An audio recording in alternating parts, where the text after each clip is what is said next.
विद्यार्थी मित्रांनो नमस्कार। पूर्व उच्च प्राथमिक शिष्यवृत्ती परीक्षा इयत्ता 5वी मे 2021 रोजी झालेला पेपर क्रमांक 1 प्रथम भाषा मराठी यामध्ये आपण प्रश्न क्रमांक 1 ते 25 याची अचूक उत्तरे आणि स्पष्टीकरणे आजच्या व्हिडिओच्या माध्यमातून घेऊन आलेला आहोत। व्हिडिओला सुरुवात करण्यापूर्वी तुम्ही ई स्टडी या चॅनलवरती जर नवीन असाल तर आपलं चॅनल सबस्क्राइब करा, समोरच्या बेल आयकॉनचे बटन प्रेस करा। अधिक वेळ न घेता आपण व्हिडिओला सुरुवात करणार आहोत। प्रश्न पहिला पाहूया। विभाग पहिला मराठी प्रश्न क्रमांक 1 ते 3 साठी सूचना दिलेल्या आहे। खालील उतारा काळजीपूर्वक वाचा व त्यावर आधारित विचारलेल्या प्रश्नांची उत्तरे पर्यायातून निवडा। आपल्याला खाली उतारा दिलेला आहे, तो उतारा वाचायचा आहे। उतारा वाचल्यानंतर त्याच्यामधले जे महत्त्वाचे शब्द आहेत त्याला आपण अधोरेखित करायचा आहे। पहा, हा जो उतारा दिलेला आहे, डॉल्फिन हा खोल समुद्रात राहणारा मासा आहे। त्याची लांबी सुमारे 10 फूट असते। त्याचे तोंड पक्ष्याच्या चोचीसारखे असते। त्याचा पोहण्याचा वेग ताशी सरासरी 30 मैल असतो।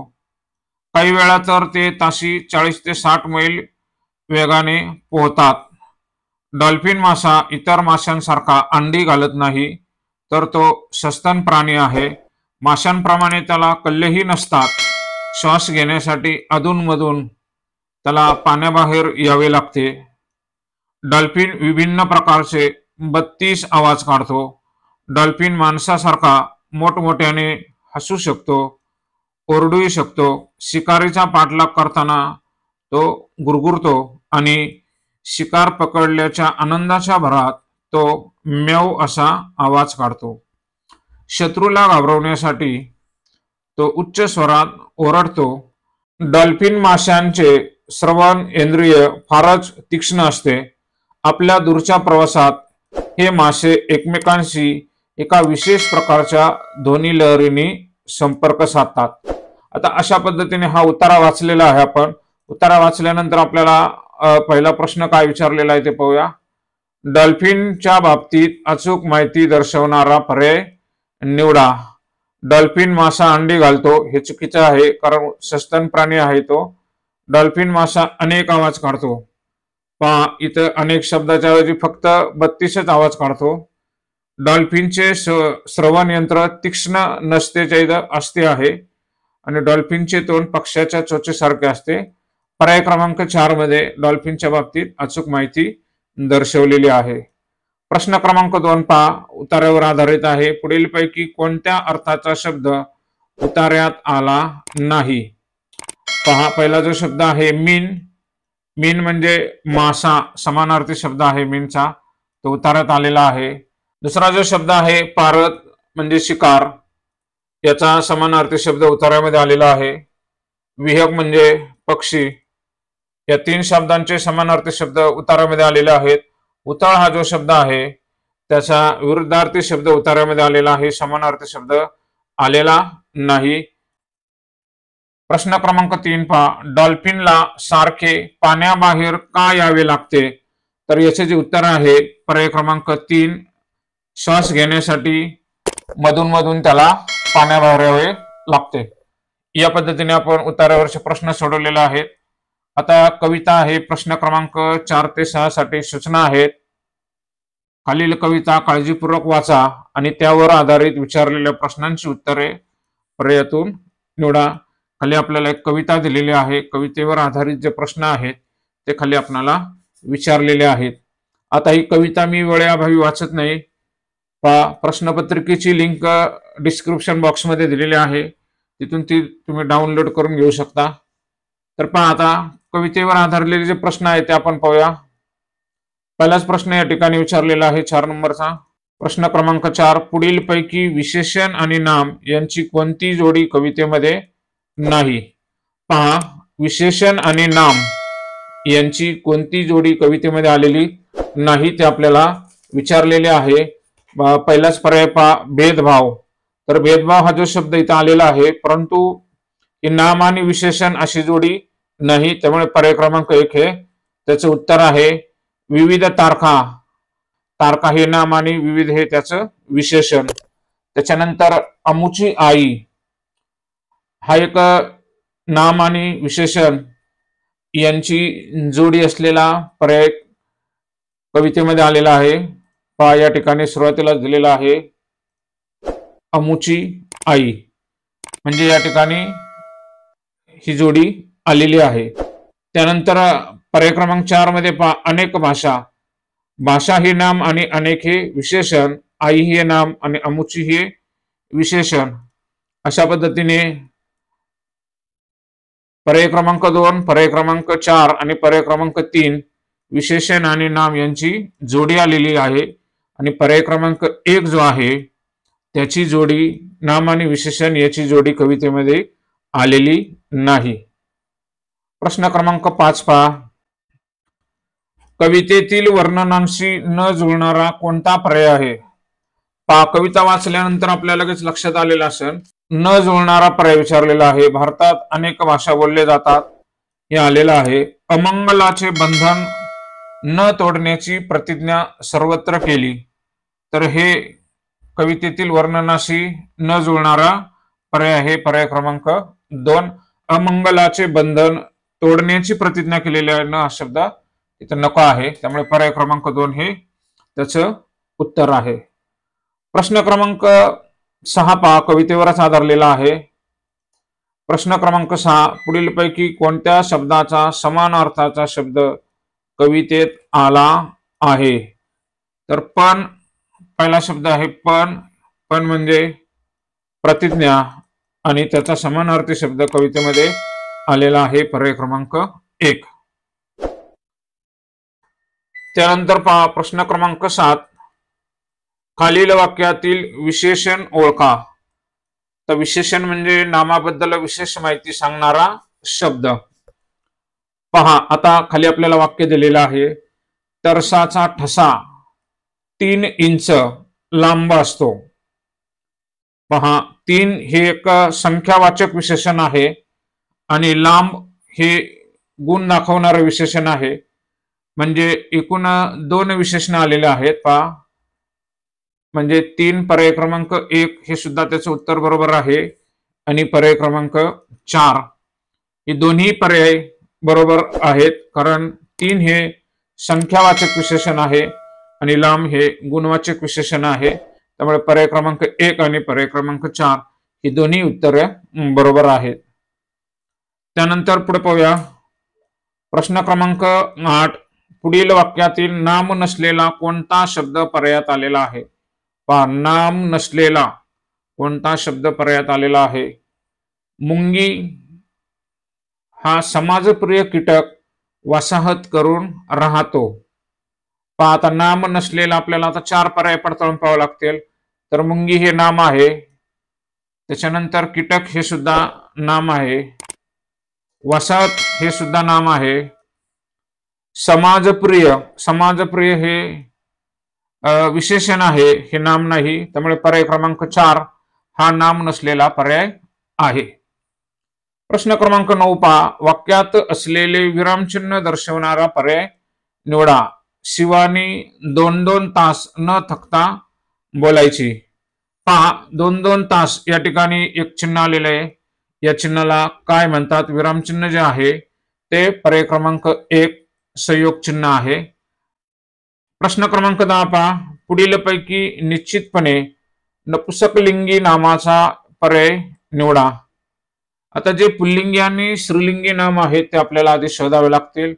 आसूड, पहा तो आसूड हे पुल्लिंगी आहे, खोंडे ती खोंडे स्त्रीलिंगी, गोंडे ती गोंडे आणि वशिंडे, पहा आता वशिंड हा ते वशिंड असं येतं, त्यामुळे पर्याय क्रमांक 4 हे निश्चितपणे नपुंसकलिंगी नामाचा पर्याय आहे, तो वेगळा ठरतो पर्याय क्रमांक 4।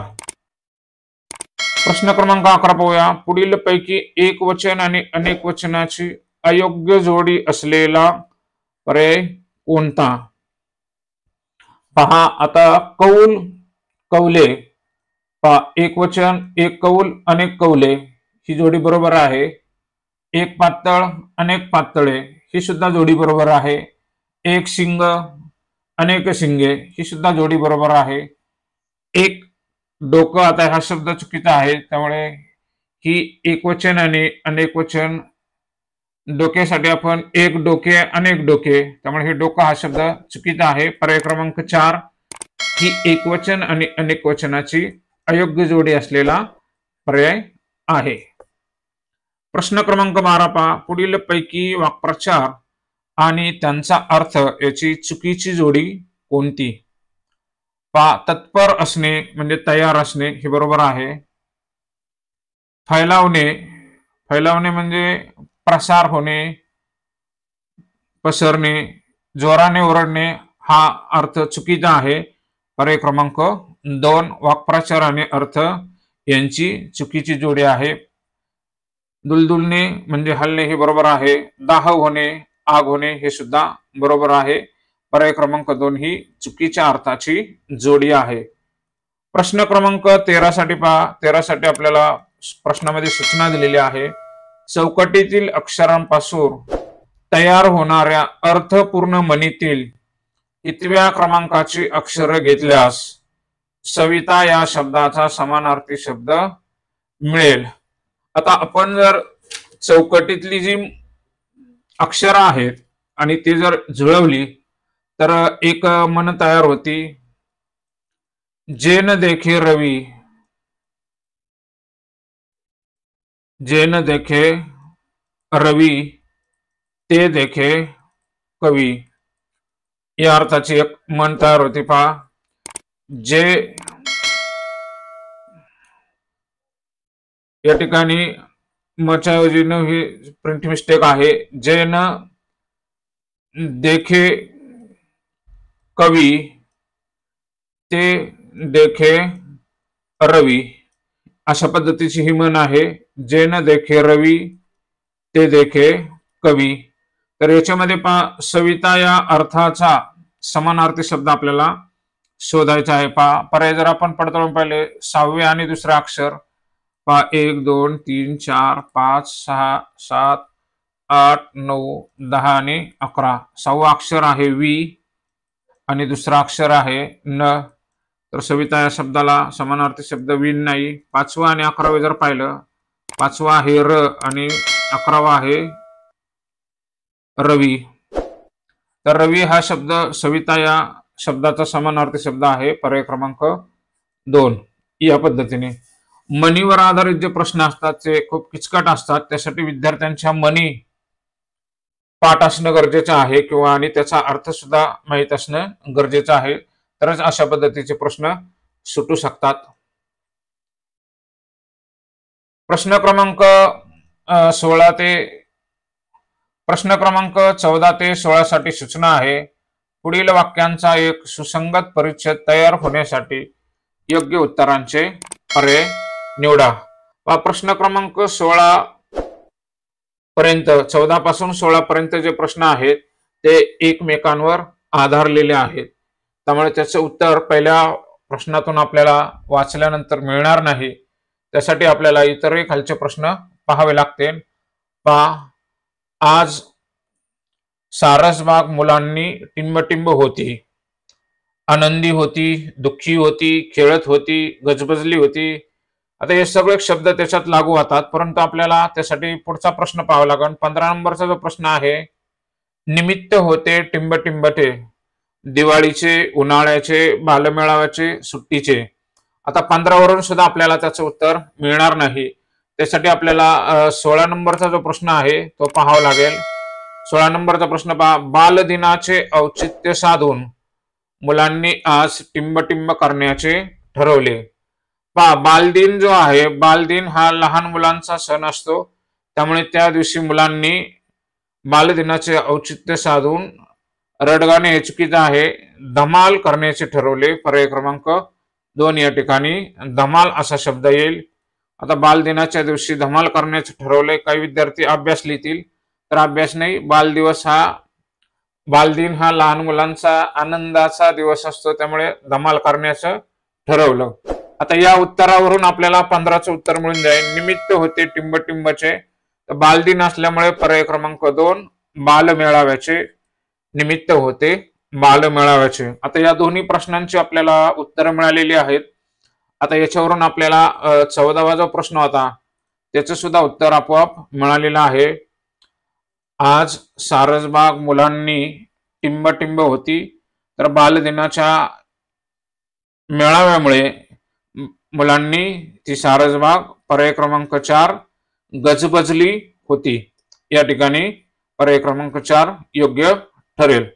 अशा पद्धतीने सुसंगत वाक्यांचा परिच्छेद पूर्ण करण्यासाठी तीनही प्रश्न अगोदर काळजीपूर्वक वाचून त्याची उत्तरं सोडवायची आहेत.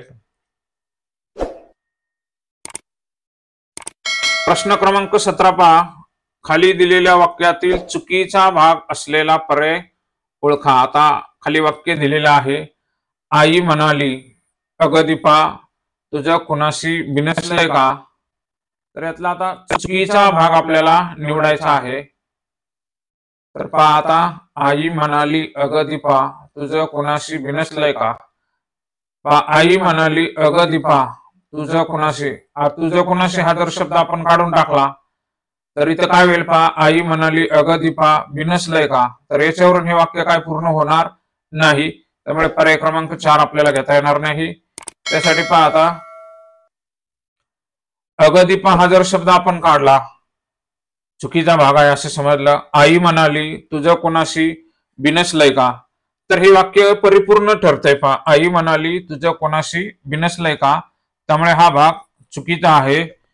अगं दीपा आणि पुन्हा तुझं म्हटलेलं आहे, म्हणजे दीपा हे नाम आलेलं आहे आणि तुझं हे सर्वनाम, म्हणजे एका वाक्यात नाम आणि सर्वनाम हे दोन्ही नको आहेत. त्यामुळे हा भाग चुकीचा आहे. ब आकडा म्हणजे पर्याय क्रमांक 3 ब हा चुकीचा भाग आहे.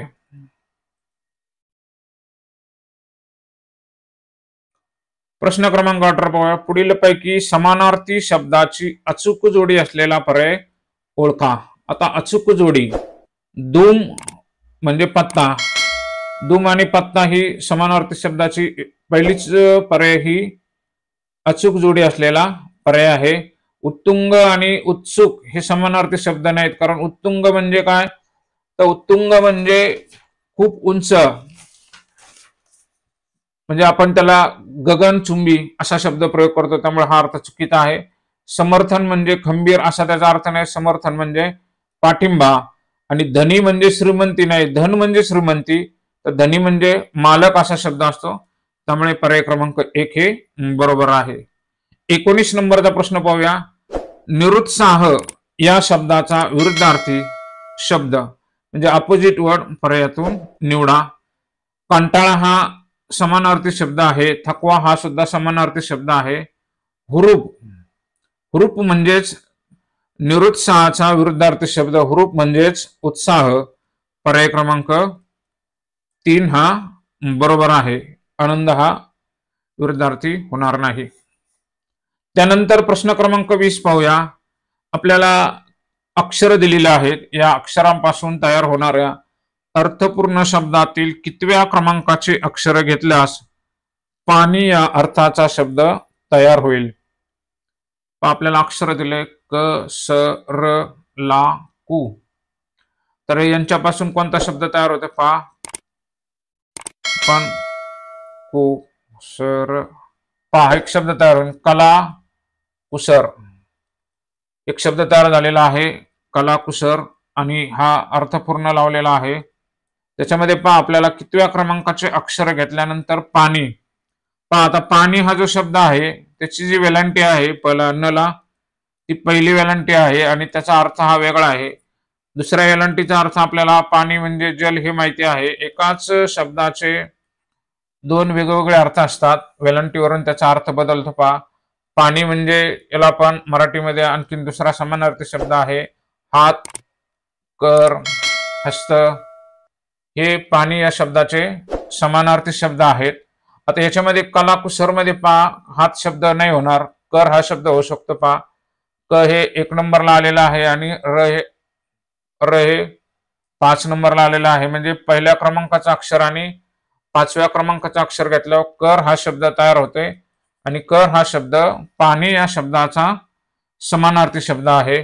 पर्याय क्रमांक 4 पहिले आणि 5वं अक्षर या पद्धतीने. प्रश्न क्रमांक 21 पहा. खाली दिलेल्या अर्थाचा योग्य अलंकारिक शब्द पर्यायातून ओळखा. आता अलंकारिक शब्द आपल्याला पर्यायातून ओळखायचा आहे. सरळ मार्ग सोडून वाकड्या मार्गाने जाणे. सरळ मार्ग सोडून वाकड्या मार्गाने जाणे हा जो अर्थ आहे त्याचा आपल्याला अलंकारिक शब्द शोधायचा आहे. पहिला पर्याय पांढरा हत्ती. पांढरा हत्ती म्हणजे खर्चिक वस्तू, हा त्याचा अर्थ होणार नाही. द्राविडी प्राणायाम हा एक प्राणायामाचा भाग आहे. म्हणजे आपल्याला नाकाने जर श्वास घ्यायचा असेल किंवा आपण अवघड कामे म्हणजे सरळ सोडून वेगळ्या मार्गाने जाणे. पर्याय क्रमांक 2. नसती उठाठेव म्हणजे उचापती करणे आणि चांडाळ चौकडी खोडकर वृत्ती असा त्याचा अर्थ आहे. त्यामुळे हे पर्याय होणार नाही. पर्याय क्रमांक 2 सरळ मार्ग सोडून वाकड्या मार्गाने जाणे याचा अलंकारिक शब्द आहे द्राविडी प्राणायाम.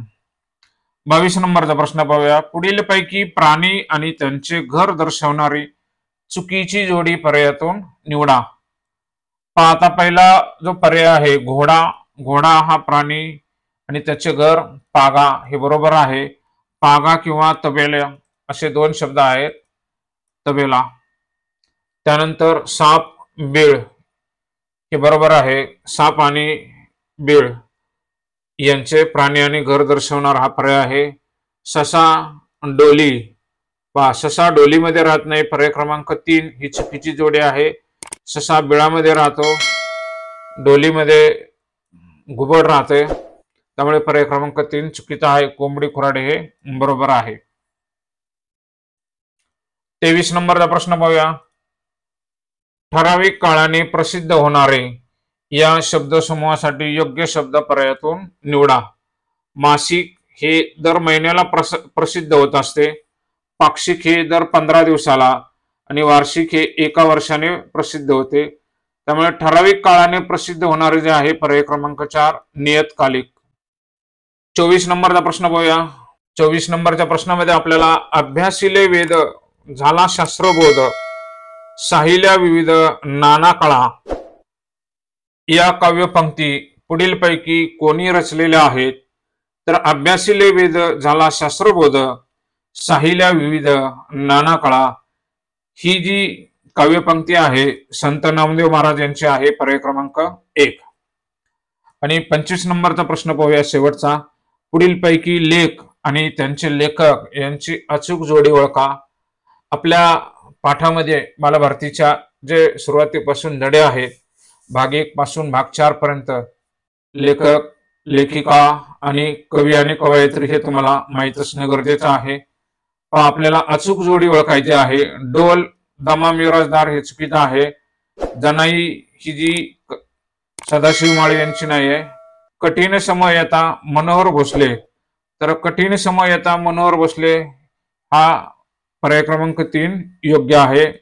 श्रीराम पचिंद्रे हे चुकीचं आहे.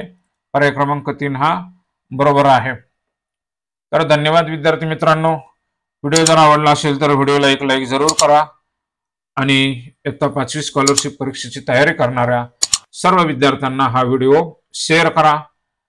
धन्यवाद. भेटूया पुढच्या व्हिडिओमध्ये.